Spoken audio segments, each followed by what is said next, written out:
The movie opens up with a guy named Dave Lockwood, who is married and has 3 children, including twins and an older daughter. He is awakened by the cries of his twins from another room. Dave heads in, like it's the 7th circle of hell, and proceeds to change their diapers. During this process, the babies create a mess. One squirts milk powder onto Dave's face, and the other excretes directly onto him. An image I will never be able to forget. Despite this, he manages to change the diapers and brings them to the living room while feeding them milk. The next morning, Dave heads to work where he's approached by a law associate named Sabrina. She hands him some files, and during their interaction, he notices a tattoo on her forearm. Furthermore, he stares at her admiringly as she walks away, and his secretary catches him red-handed. Later, Dave receives a call from his best friend Mitch Planko, who is still single and lives in a messed up apartment. Mitch has been doing bong rips and playing with swords. A pitch-perfect 2000s image of a single 30-year-old. They haven't seen each other in a while due to Dave's busy schedule with work and his children. Mitch reminds Dave of their plans for the evening, which the latter had completely forgotten. Nevertheless, he pretends to remember and agrees to meet up later. As soon as they hang up, Mitch receives an unexpected visit from his father, who is disappointed with his son's lifestyle. He sarcastically says that he's proud of Mitch for quitting school to become a commercial model. Mitch asks him why he's there, to which his father informs him that he's remarrying. He invites Mitch to the wedding, but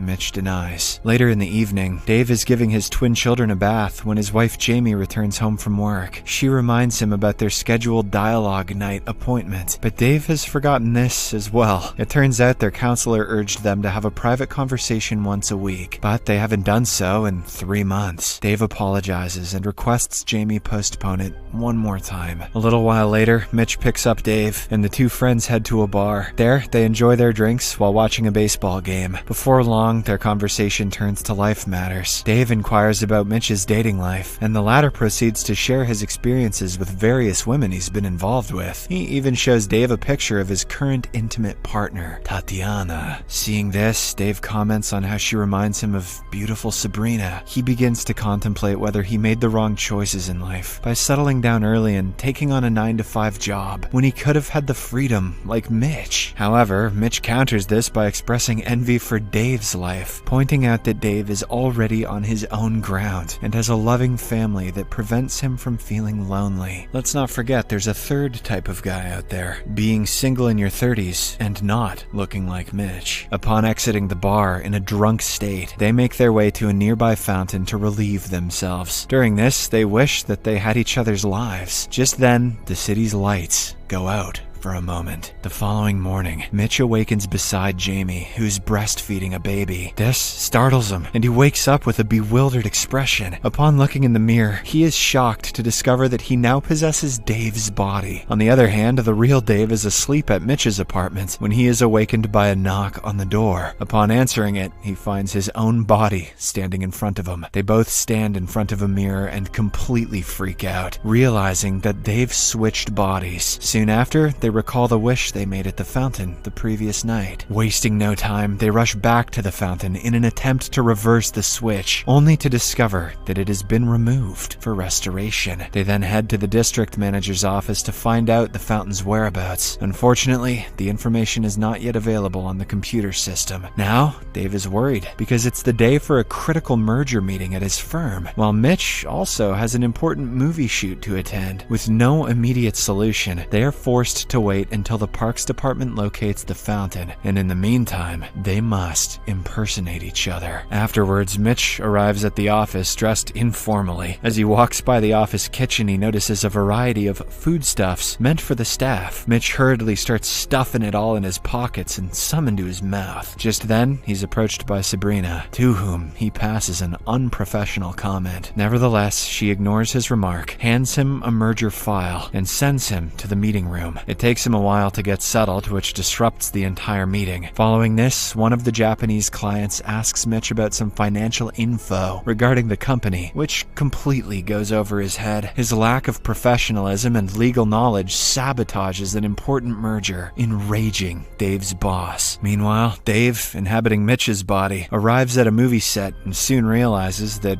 it's an adult film. The director, Voltan, explains the scene to him, but Dave is reluctant to perform. Despite his reservations, he ends up doing the bed scene against his will. After work, Mitch attends Dave's elder sister Kara's ballet class, where he notices her being bullied. On their way home, he asks for the reason why she doesn't fight back. In response, she reminds him of Dave's lesson to resolve fights verbally. Mitch disagrees with this approach and advises her to fight back for herself from now on. Later that night, the two best friends meet to discuss how their respective days went. Mitch admits about the unsuccessful meeting, while Dave expresses how humiliated he felt during filming, realizing that it won't work like this anymore. They drive to Dave's house to tell his wife Jamie the truth. However, she doesn't believe in them and simply brushes them off. Dave urges her to ask questions that only he would know the answers to, but when she does, Dave responds incorrectly, while Mitch provides the correct answers. Unable to convince her, Dave resorts to revealing a personal bathroom incident, which only angers Jamie further, as she believes Dave shared this private story with Mitch. Following this, Dave drives back to Mitch's disheveled apartment, while Mitch proceeds for family dinner. Unaccustomed to having a proper meal, Mitch starts digging in, appearing as if he's been hungry for days. Jamie and Kara try to get his attention, but they end up getting disappointed by his crude remarks and behavior. On the other hand, Dave receives a phone call from Tatiana, who tells him that she'll be coming over to sleep with him. Anxious about the situation, he calls Mitch, who encourages him to do it, since it's what Dave had always desired. Shortly after, Tatiana arrives and quickly derobes before getting atop Dave. Much to his surprise, Tatiana is 9 months pregnant. This revelation makes Dave hesitant to proceed, and Tatiana leaves in anger. Dave can see the baby kicking. Back at Dave's place, Mitch gets excited when he sees Jamie undressing. However, his enthusiasm soon fades, as Jamie proceeds to use the bathroom right in front of him. At midnight, the cries of the twin babies awakens them, and Jamie tells Mitch that it's his turn to feed them. Mitch initially refuses, but the enraged Jamie kicks him out of bed.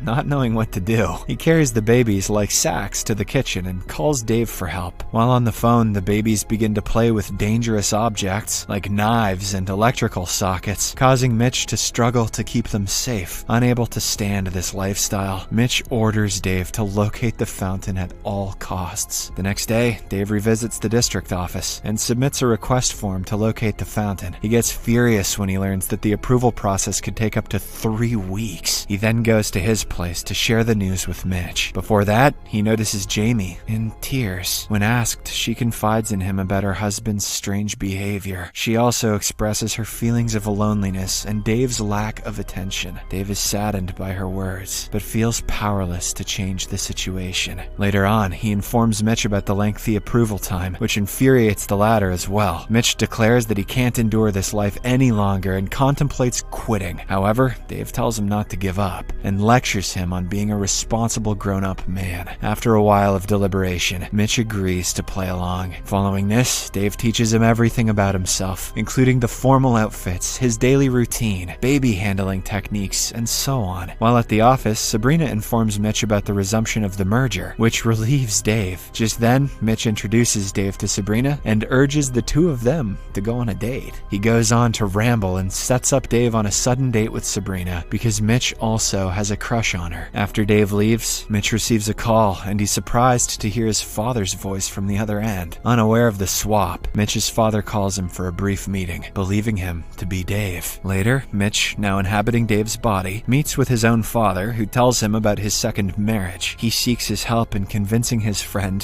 who is Mitch himself, to attend the wedding, admitting that he wants his son to be there. As their conversation unfolds, the old man asserts that his son is a quitter, which deeply upsets Mitch. He then takes it as a motivational factor and vows to become a better version of Dave. From that day forward, Mitch makes a concerted effort to be a better dad, adapt professionalism at work, and strike a better balance between his professional and personal lives. One evening, Mitch attends Kara's ballet performance with Jamie. He foul-mouthedly cheers Kara when she fights back the bully. That night, Mitch seduces Jamie to bed. He tries to get aggressive, as he's used to doing with other women, but Jamie wants to do it affectionately. This causes Mitch's arousal to cool down, making him frustrated. In response, Jamie cradles him, and he appreciates the comfort that he's never felt before. In the morning, Dave meets Jamie at the grocery store and asks how she's doing. She shares that she feels better because her husband has started to pay more attention to her, as well as to their children. Dave feels relieved to hear this. A few days pass by, and we see that Mitch has now adapted to Dave's responsible lifestyle. On the other hand, Dave takes full advantage of being Mitch. He spends his days watching movies, playing baseball, smoking the reef, visiting zoos, and more. However, he's still not ready when it comes to going on a date. As a result, Mitch goes to his apartment and helps him prepare for the upcoming date. Afterwards, Dave meets Sabrina at a classy restaurant. He appears pleased to see her, but Sabrina clarifies that it's not a date, and that she's only there because her boss instructed her to attend. Hearing this, Dave suggests that they leave, but Sabrina's hungry, so she tells him to stay. During their meal, they initiate some basic conversation, and gradually start opening up to one another. As they go on talking, they actually start to enjoy the evening. After dinner, Sabrina suggests doing something adventurous that they'll regret in the morning, and they both decide to get tattoos. Following a wonderful evening, Dave walks Sabrina home, and before parting ways, she asks him to call her because she has changed her mind about it not being a date. In the morning, Jamie reminds Mitch that their anniversary is approaching and plans to throw a small party. When Mitch brings up his best friend, Jamie reminds him that Dave doesn't want Mitch to join them because he's afraid that he'll embarrass him. This deeply saddens Mitch, but he hides his disappointment. Meanwhile, Dave is skating in the park when he receives a call from the district manager notifying him about the fountain's location. Dave then heads to the office to share this news with Mitch. While there, he meets Sabrina, who invites him to attend a baseball game tomorrow. Later, Dave informs Mitch about the fountain's whereabouts, but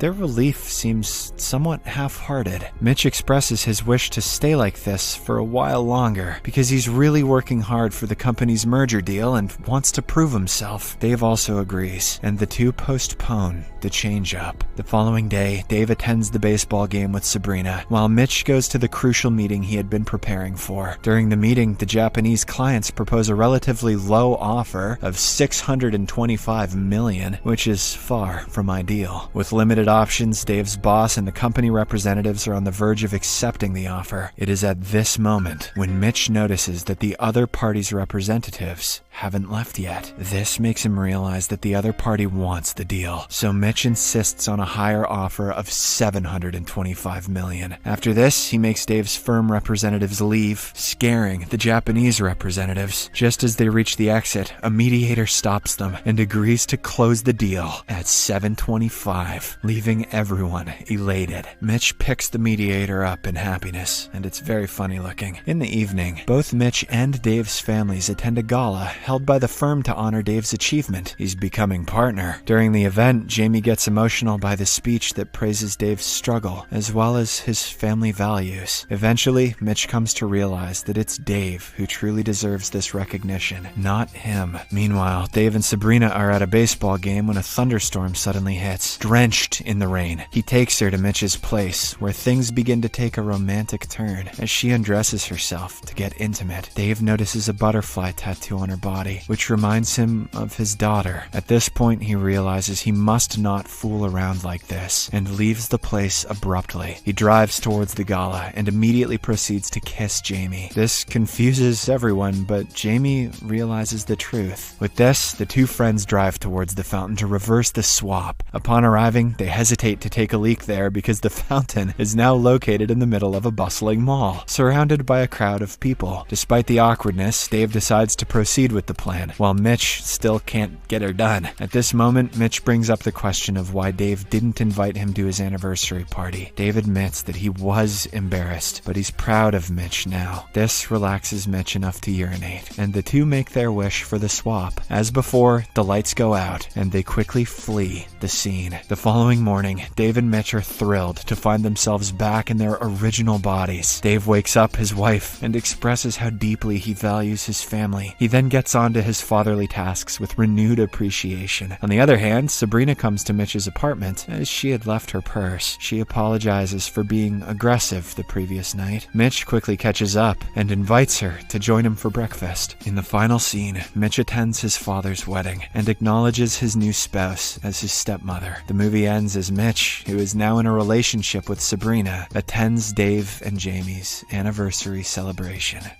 Subscribe for more videos like this, turn on notifications, and leave a like to help the channel out. Thank you for watching.